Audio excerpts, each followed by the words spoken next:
जब दुनिया सो रही थी, तब ओटावा और नई दिल्ली के बीच एक ऐसी फाइल मूव हो रही थी जिसमें भारत के अगले 50 सालों की ऊर्जा सुरक्षा का नक्शा छिपा था। आपको याद होगा पिछला साल जब कनाडा की संसद में खड़े होकर वहां के तत्कालीन हुक्मरानों ने भारत पर बेबुनियाद, झूठे और मनगढ़ंत आरोप लगाए थे। रिश्तों में इतनी बर्फ जम गई थी कि लगता था अब कयामत तक भारत और कनाडा एक मेज पर नहीं बैठेंगे। पश्चिमी मीडिया ने भारत को घेरने का पूरा प्लान बना लिया था। खालिस्तानी एजेंडे को हवा दी जा रही थी और चीन मजे ले रहा था।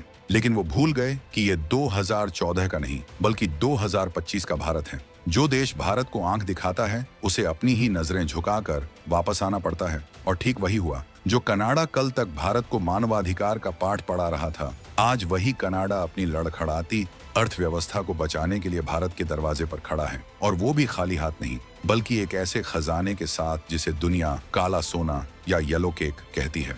जी हाँ, हम बात कर रहे हैं यूरेनियम की, वो ईंधन जो किसी भी देश को महाशक्ति बना सकता है। खबर छोटी नहीं है, खबर इतनी बड़ी है कि इसके सामने पिछले कई दशकों की बड़ी बड़ी डिफेंस डील्स भी फीकी पड़ जाएं। भारत ने कनाडा के साथ एक ऐसी ऐतिहासिक डील फाइनल कर दी है जिसके बारे में कोई सोच भी नहीं सकता था। $2.8 बिलियन यानी हजारों करोड़ रुपए का यूरेनियम अब सीधे भारत के न्यूक्लियर रिएक्टर्स तक पहुंचेगा। लेकिन रुकिए, ये कहानी सिर्फ पैसों या ईंधन की नहीं है। ये कहानी है एक जबरदस्त कूटनीतिक जीत की, एक ऐसे रणनीतिक चक्रव्यूह की जिसमें चीन की चालें फेल हो गईं और भारत ने बिना शोर मचाए बाजी मार ली। आखिर कनाडा का दिल और दिमाग अचानक कैसे बदल गया? आखिर क्यों अमेरिका, जो कभी भारत की कंपनियों पर प्रतिबंध लगाता था, आज इस डील के लिए रास्ता साफ कर रहा है? और सबसे बड़ा सवाल, इस यूरेनियम से भारत अब कौन सा नया अध्याय लिखने जा रहा है? इन सारे सवालों के जवाब आपको हिलाकर रख देंगे। हम आपको बताएंगे इस महासौदा की पूरी इनसाइड स्टोरी। तो बने रहिएगा वीडियो पर और इस संबंध में आपके जो भी विचार हों कमेंट में लिखकर जरूर बताइएगा। कहते हैं राजनीति और कूटनीति में कोई स्थायी दुश्मन नहीं होता, लेकिन भारत ने दुनिया को सिखा दिया है कि अगर कोई हमारे स्वाभिमान पर चोट करेगा तो उसे उसकी कीमत चुकानी पड़ेगी। याद कीजिए वो मंजर जब जस्टिन ट्रूडो ने अपनी घटिया वोट बैंक की राजनीति के लिए भारत के माथे पर कलंक लगाने की कोशिश की थी। एक भगोड़े, एक अपराधी की मौत का इल्जाम दुनिया के सबसे बड़े लोकतंत्र पर मढ़ दिया था। उस वक्त भारत ने जो कड़ा रुख अपनाया, वीजा बंद किए, राजनयिकों को निकाला, उसने कनाडा की अक्ल ठिकाने लगा दी। 2025 आते आते कनाडा की हवा बदल गई। वहां की सत्ता के गलियारों में ये एहसास हो गया कि अमेरिका से ट्रेड वॉर चल रहा है, चीन भरोसे के लायक नहीं है और अगर अपनी इकोनॉमी बचानी है तो भारत से पंगा लेना मतलब अपने पैर पर कुल्हाड़ी मारना है। ट्रांसक्रिप्ट और ताजा हालात बताते हैं कि 2025 में कनाडा की पावर डायनामिक्स में जमीन आसमान का फर्क आ चुका है। मार्क कार्नी जैसे नए नेतृत्व और बदलती विदेश नीति ने पुरानी गलतियों को सुधारने का फैसला किया। कनाडा ने देख लिया कि भारत के बिना उनका गुजारा नहीं है। इसे कहते हैं डिप्लोमेटिक सर्जिकल स्ट्राइक। बिना एक गोली चलाए भारत ने कनाडा को मजबूर कर दिया कि वो अपने पुराने और जहरीले बयानों को कूड़ेदान में डाले और भारत के साथ ग्रोथ पार्टनर बनकर आगे बढ़े। ये डील इस बात का सबूत है कि जस्टिन ट्रूडो की वो एंटी इंडिया पॉलिसी पूरी तरह से फ्लॉप हो चुकी है। ये भारत की धाक है कि सत्ता परिवर्तन होते ही कनाडा की सबसे पहली प्राथमिकता भारत के साथ रिश्तों को रीसेट करना बन गई। ये कोई आम समझौता नहीं है, ये भारत की उस जिद की जीत है जिसने ठान लिया था कि हम झुकेंगे नहीं। कनाडा को समझ आ गया कि भारत एक लॉन्ग टर्म स्टेबल पार्टनर है और बाकी सब बस मौसम की तरह बदलने वाले साथी हैं। आज जो डील साइन हुई है वो कनाडा की मजबूरी और भारत की मजबूती का सबसे बड़ा प्रमाण पत्र है। 350 मिलियन से 2.8 बिलियन का सफर।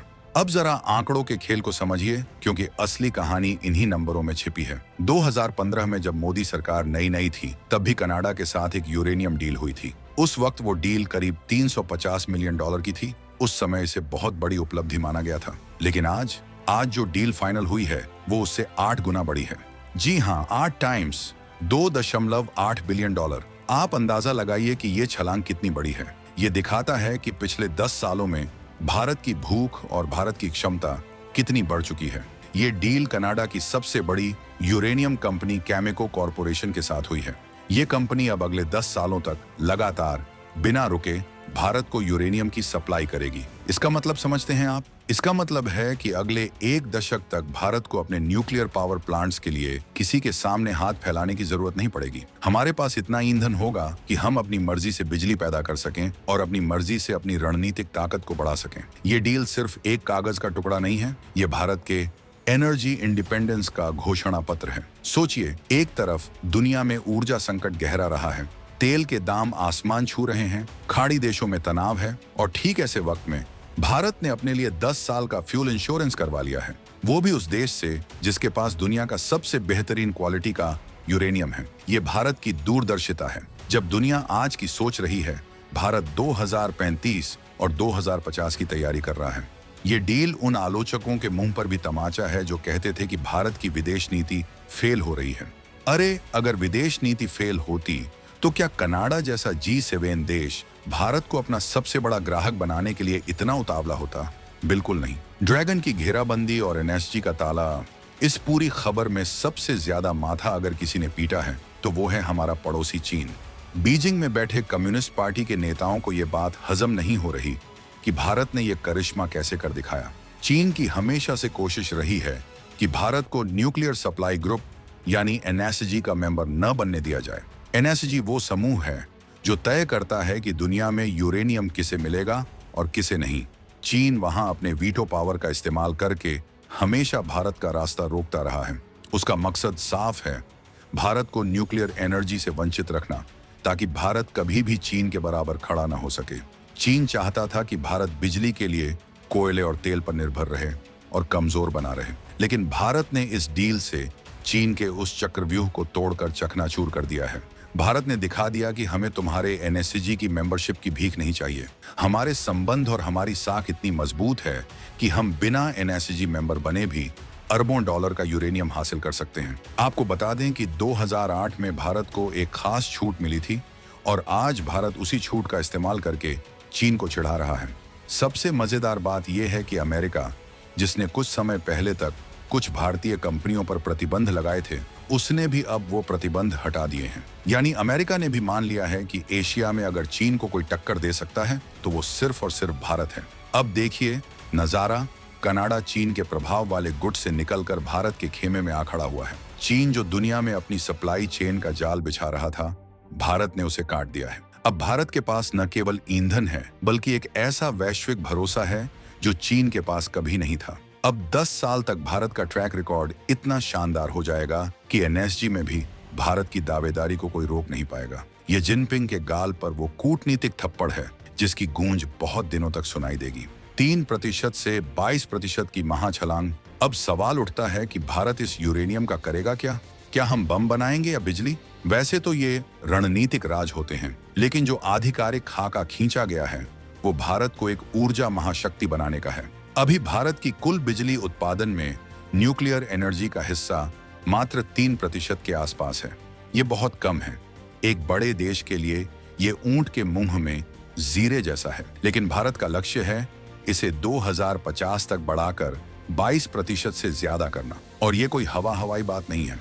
भारत अपने खुद के स्वदेशी इंडिजिनस न्यूक्लियर रिएक्टर बना रहा है। हमारे वैज्ञानिक दिन रात एक करके ऐसी तकनीक विकसित कर रहे हैं जो पूरी दुनिया में किसी के पास नहीं है। लेकिन इन रिएक्टर्स को चलाने के लिए जो पेट्रोल चाहिए वो यूरेनियम है, और भारत में यूरेनियम के भंडार बहुत सीमित हैं। ऐसे में ये $2.8 बिलियन की डील वो संजीवनी बूटी है जो भारत के इन रिएक्टर्स में जान फूंक देगी। इसका सीधा असर आम आदमी की जिंदगी पर पड़ेगा। सस्ती बिजली, प्रदूषण से मुक्ति और तेल आयात पर कम निर्भरता। हम जो अरबों डॉलर अरब देशों को तेल के लिए देते हैं, वो पैसा अब देश के विकास में लगेगा। ये क्लीन एनर्जी की तरफ भारत का सबसे बड़ा कदम है। और याद रखिए, जो देश अपनी ऊर्जा जरूरतों के लिए दूसरों पर निर्भर नहीं होता, वही असली सुपर पावर बनता है। भारत अब आत्मनिर्भर होने की दिशा में दौड़ नहीं रहा, बल्कि उड़ रहा है। ये यूरेनियम भारत की फैक्ट्रियों को चलाएगा, हमारे शहरों को रोशन करेगा और हमारी सीमाओं की सुरक्षा करने वाले सिस्टम्स को पावर देगा। ये भविष्य का ईंधन है और भारत ने इसे मुट्ठी में कर लिया है। इस डील के पीछे एक और खिलाड़ी है जिसका जिक्र करना जरूरी है, अमेरिका। भले ही डील कनाडा से हुई है, लेकिन इसकी स्क्रिप्ट में वॉशिंगटन की भी रजामंदी की मुहर लगी है। अमेरिका ने हाल ही में भारतीय कंपनियों से जो प्रतिबंध हटाए, वो कोई इत्तेफाक नहीं था। अमेरिका भी जानता है कि उसे एशिया में एक मजबूत पार्टनर चाहिए।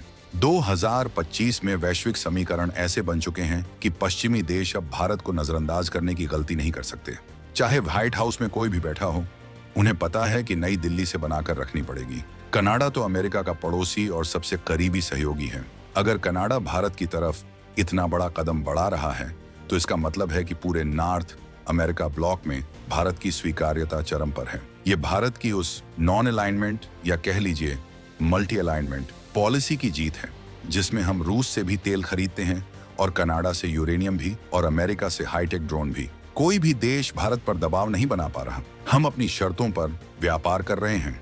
ये डील इस बात का सबूत है कि भारत अब किसी गुट का हिस्सा नहीं है, बल्कि भारत खुद एक ध्रुव है जिसके चारों तरफ दुनिया घूम रही है। जिस तरह से एनएसजी के नियमों को दरकिनार करते हुए, प्रतिबंधों को हटाते हुए ये रास्ता बनाया गया है, वो बताता है कि दुनिया को भारत की जरूरत, भारत को दुनिया की जरूरत से ज्यादा है।